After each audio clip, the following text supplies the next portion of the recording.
शाहरुख खान के लड़के आर्यन खान को एनसीबी ऑफिस में ले जाया जा रहा है। आप लोग देखें, फिर उसकी मैं डिटेल आपको दूंगा। जो हेयरलेस आदमी है उसको लेके जा रहा है, उसको उसकी वीडियो जरा प्ले करिए, आप दिखाइए। फिर यही व्यक्ति एक सेल्फी के साथ फोटो वायरल हुआ, जो आर्यन खान के साथ जिसका फोटो है ये वायरल हो गया। फिर एएनआई ने दिल्ली के एनसीबी के अधिकारियों के हवाले से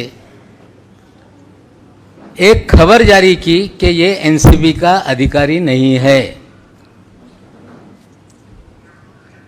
इसका एनसीबी से कोई संबंध नहीं है। यही सबसे बड़ा सवाल है कि ये व्यक्ति कौन है। अगर ये एनसीबी का अधिकारी नहीं तो इस व्यक्ति को,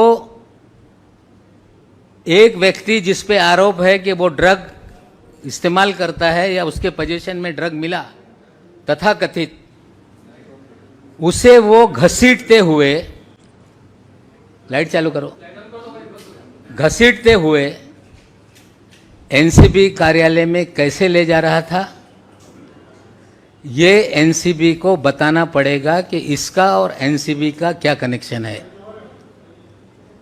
दूसरा एक वीडियो मैं आपको दिखा रहा हूं। जो दूसरा एक आरोपी है अरबाज सेठ मर्चेंट, उसे भी एनआई ने फीड रिलीज की, जिसको एक व्यक्ति पकड़ के एनसीबी कार्यालय में ले जा रहा है। शुरू से लगा, शुरू से। ये आदमी को देखिए जो लाल शर्ट पहना हुआ, फिर बताऊंगा।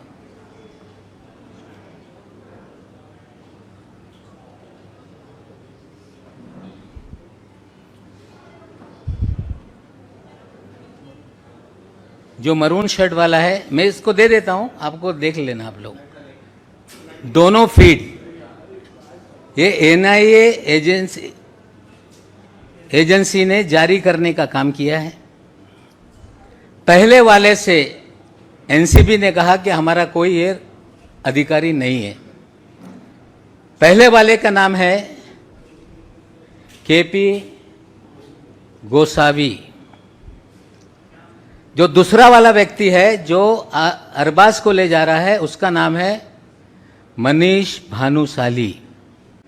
ये भी एनसीबी का अधिकारी नहीं है, ये भारतीय जनता पार्टी का उपाध्यक्ष है। इसकी प्रोफाइल पे जो जो फोटो है लोगों को दिखाने का काम करो। मनीष भानुशाली का, मनीष भानुशाली और फोटो नेक्स्ट राष्ट्रीय है, मुंबई का है, ये बीजेपी बताएगी। उपाध्यक्ष लिखा हुआ है उसके प्रोफाइल पे। इन महाशय के फोटो देश के प्रधानमंत्री मोदी जी के साथ हैं। मनीष भानुशाली के फोटो अमित शाह जी के साथ हैं। मनीष भानुशाली के फोटो देवेंद्र फडणवीस के साथ हैं। मनीष भानुशाली के फोटो गुजरात के कई मंत्रियों के साथ हैं। मनीष भानुशाली के फोटो आशीष शेलार के साथ है, नड्डा साहब के साथ है, केंद्रीय मंत्री, रेल राज्य मंत्री के साथ है। एनसीबी को बताना पड़ेगा कि मनीष भानुशाली लाइट के और एनसीबी के क्या रिश्ते हैं। दो हाई प्रोफाइल एक्यूज, एनसीबी ने दावा किया कि क्रूज पे हमने छापा मारा, 3 दिन तक प्लानिंग चलती रही, 26 अधिकारियों के जरिए रेड की गई और जोनल ऑफिसर ने स्टेटमेंट दिया था कि हमने 8 से 10 लोगों को डिटेन किया है। उनकी भी बाइट है, मैं आपको थोड़ी देर में दिखाता हूं। बाद में खबर आई कि 8 ही आदमी थे। एक अफसर जो पूरी तरह से रेड को मॉनिटर कर रहा है, वेग स्टेटमेंट करता है कि 8 से 10 लोग थे। या तो 10 लोग रहे होंगे, 2 लोगों को छोड़ा गया। या 8 ही लोग थे, किसी और 2 लोगों को फ्रेम करने की साजिश एनसीबी ने की थी, ये स्पष्ट हो रहा है। और कुछ चीजें हैं, पहले वो बता देता हूं, फिर चीजों को फिर विस्तार से एक्सप्लेन करता हूं। जब ये सारा मामला शनिवार रविवार को टेलीविजन पे चल रहा था, रविवार को 8:30 बजे एनसीबी ने कुछ फोटोग्राफ और एक वीडियो रिलीज किया है क्राइम रिपोर्टर्स को। यह है वो फोटो। ये सारे फोटो कई चैनल पे चलाए गए। क्लेम किया गया कि इसमें चरस है, क्लेम किया गया कि इसमें कोकीन है, और फोटो क्लेम किया गया कि इसमें कोई केमिकल की टेबलेट्स है, और ये हमने सीज किया है। किसी भी रेड में सीजर करते समय उसका एक प्रोसीजर है, एनडीपीएस एक्ट में भी प्रोसीजर है। खबरें प्लांट की गई कि क्रूज से हमने पकड़ा है, लोगों के पास से हमने ये बरामद किया है। ये कोई भी मामला जो सैंपल के फोटो जारी किए गए, ये दिल्ली के एनसीपी से लोगों को जारी किया गया है। ये फोटो किसी क्रूज के नहीं है, ये फोटो किसी क्रूज टर्मिनल के नहीं है, ये फोटो जोनल डायरेक्टर के केबिन के अंदर के फोटो हैं। उसकी भी एक छोटी वीडियो आपको दिखाता हूं। वीडियो चला, वीडियो।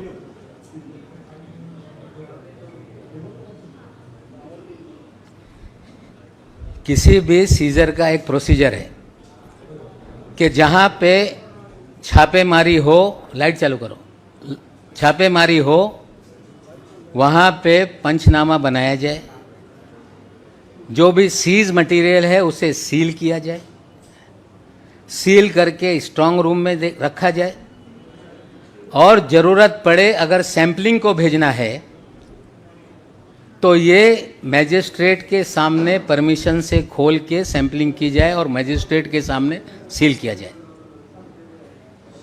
ये सारे वीडियो और फोटो ये बताते हैं कि क्रूज पे कोई भी सीजर नहीं हुआ। ये सारे वीडियो फोटो बताते हैं कि ये वीडियो जोनल डायरेक्टर के कार्यालय का है। या तो ये पूरा मामला फर्जी बनाया गया है, पब्लिसिटी के लिए बनाया गया है, मामला न्यायालय में है। जिनके खिलाफ मामला है वो कोर्ट के सामने अपने तथ्य रखेंगे। लेकिन पहला सवाल मेरा ये है एनसीबी से कि मिस्टर गोसावी का जोनल डायरेक्टर से क्या रिश्ता है, ये उसको खुलासा करना पड़ेगा। अगर एनसीबी कहती है कि ये एनसीबी का अधिकारी नहीं है, तो किस तरह से 2 हाई प्रोफाइल एक्यूज को ये हैंडल कर रहे थे।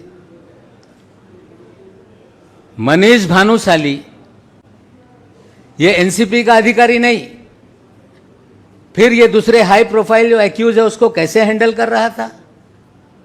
सवाल ये उठ रहा है कि क्या एनसीबी को अधिकार है कि प्राइवेट लोगों को हायर करके या उनकी मदद से रेड की जाए? अगर है तो किस कानून के तहत, इसका भी खुलासा एनसीबी को करना पड़ेगा। हमारा सीधा आरोप है कि पिछले 1 साल से भारतीय जनता पार्टी महाराष्ट्र को, महाराष्ट्र की सरकार को, मुंबई की फिल्म इंडस्ट्री को, बॉलीवुड को बदनाम करने के लिए फर्जीवाड़ा रच रही है। और पूरा 3 तारीख का ड्रामा ये फर्जी है। और श्री मनीष भानुशाली, इनका प्रोफाइल अभी उन्होंने लॉक कर दिया है। कल शाम से गोसावी का प्रोफाइल लॉक है, लेकिन मनीष भानुशाली के हमने 2 दिन में उसकी जो मूवमेंट है हमने निकाली है। 21 तारीख के दिन मनीष भानुशाली ये दिल्ली में था, कुछ मंत्रियों के घर पे। 22 तारीख को मंत्रालय में गांधीनगर में ये रहा। 28 तारीख तक गांधीनगर के मंत्रालय में लगातार इसकी बैठकें होती रही। और ये 21-22 तारीख की तारीख बहुत इम्पोर्टेंट है। भानुशाली 21-22 तारीख की तारीख इसलिए इम्पोर्टेंट है कि मुंद्रा पोर्ट पे गुजरात में 3,000 करोड़ के 27,000 करोड़ मुझे पता नहीं, लेकिन एक बड़ा अफगानिस्तान से ड्रग का कंसाइनमेंट पकड़ा गया। तो मनीष भानुशाली दिल्ली में किससे मिल रहा था? मनीष भानुशाली गुजरात में किन मंत्रियों के साथ बैठा था? 28 तारीख तक मनीष भानुशाली गुजरात के मंत्रालय में क्या कर रहा था? 28 को फिर बंबई आता है, फिर 1 तारीख के दिन फिर गुजरात में मंत्रालय में जाकर राणा नाम के एक मंत्री है उनके साथ बैठक करता है, और 3 तारीख को छापेमारी में लोगों को गिरफ्तार करता है। ये सारे सवाल के जवाब हमें लगता है कि एनसीपी को देना पड़ेगा। पूरा एनसीपी का इस्तेमाल भारतीय जनता पार्टी लोगों को बदनाम करने के लिए, अपने नेताओं और कार्यकर्ताओं को छापेमारी करवाने के लिए, जो लोग उनके खिलाफ है उसका इस्तेमाल किया जा रहा है। हमने सवाल खड़े किए हैं कि मनीष भानुशाली का गुजरात ड्रग का क्या कनेक्शन है, एनसीबी बताए। भारतीय जनता पार्टी बताए कि उनका उपाध्यक्ष राष्ट्रीय उपाध्यक्ष है, जो मोदी जी का एक्सेस है, जिसे अमित शाह जी का एक्सेस है, जेपी नड्डा का एक्सेस है।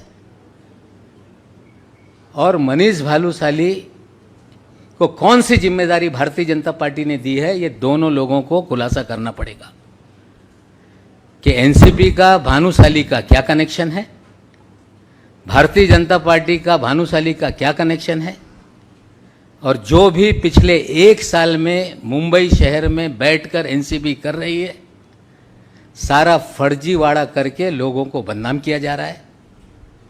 जितने भी मामले बनाए गए, फिल्म वालों को टारगेट करके पब्लिसिटी लूटी गई। लगातार सारा देश का मीडिया अलग अलग लोगों को पूरी तरह से मीडिया ट्रायल करता रहा।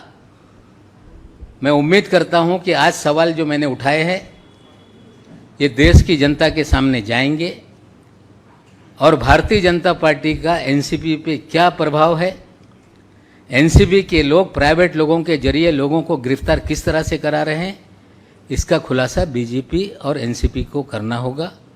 और ये शुरुआत है, बहुत सारी चीज़ें एनसीबी को लेके हैं।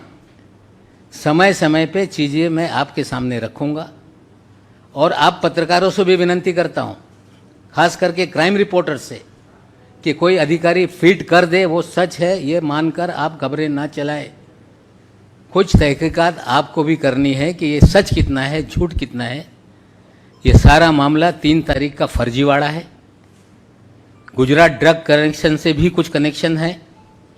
एनसीबी भारतीय जनता पार्टी के लोगों के साथ मिलकर लोगों को गिरफ्तार कर रही है, और ये जो सारे एविडेंस है मैं आपको व्हाट्सएप के जरिए सारी चीज़ें देता हूँ। और गोसावी ये क्लेम करता है कि ये प्राइवेट डिटेक्टिव है। गोसावी क्लेम करता है कि ये कोलालमपुर में रहता है। अब इतना बड़ा सब इंटरनेशनल कनेक्शन है। हमें लगता है कि दिल्ली के एनसीपी के मुखिया जो सवाल हमने खड़ा किए हैं उसका खुलासा करेंगे। अगर खुलासा नहीं करते हैं तो और सवाल कुछ दिनों में हम उनके सामने रखने का काम करेंगे।